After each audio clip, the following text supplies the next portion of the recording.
मोमिनो, जब तुम नशे की हालत में हो तो जब तक उन अल्फाज को जो मुंह से कहो समझने न लगो, नमाज के पास न जाओ, और जनाबत की हालत में भी नमाज के पास न जाओ, यहां तक कि गुस्ल कर लो।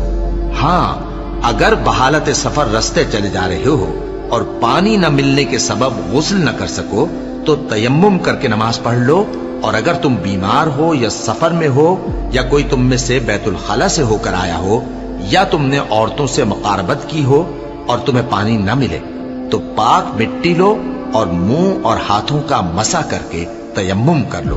बेशक अल्लाह मुआफ करने वाला है, बख्शने वाला है। भला तुमने उन लोगों को नहीं देखा जिनको किताब से हिस्सा दिया गया था कि वो गुमराही को खरीदते हैं और चाहते हैं कि तुम भी रास्ते से भटक जाओ, और अल्लाह तुम्हारे दुश्मनों से खूब वाकिफ है, और अल्लाह ही काफी कारसाज है, और अल्लाह ही काफी मददगार है। और ये जो यहूदी हैं,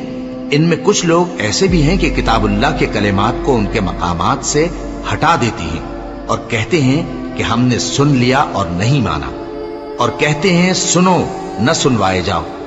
और जबान को मरोड़ कर और दीन में तान की राह से तुमसे गुफ्तगू के वक्त राइना कहती हैं। और अगर यूं कहते कि हमने सुन लिया और मान लिया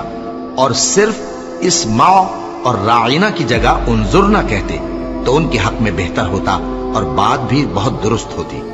लेकिन अल्लाह ने उनके कुफ्र के सबब उन पर लानत कर रखी है, तो ये कुछ थोड़े ही ईमान लाती हैं। ऐ किताब वालो, कबल इसके कि हम कुछ चेहरों को मिटा दें और फिर उनकी पीठ की तरफ फेर दें या उन पर इस तरह लानत करें जिस तरह हफ्ते वालों पर लानत की थी, हमारी नाजिल फरमाई हुई किताब पर जो तुम्हारी किताब की भी तस्दीक करती है, ईमान ले आओ। और अल्लाह ने जो हुक्म फरमाया सो समझ लो कि हो चुका। अल्लाह इस गुनाह को नहीं बख्शेगा कि किसी को उसका शरीक बनाया जाए, और इसके सिवा और गुनाह जिसको चाहे मुआफ कर दे, और जिसने अल्लाह का शरीक मुकर्रर किया उसने बड़ा बुहतान बांधा।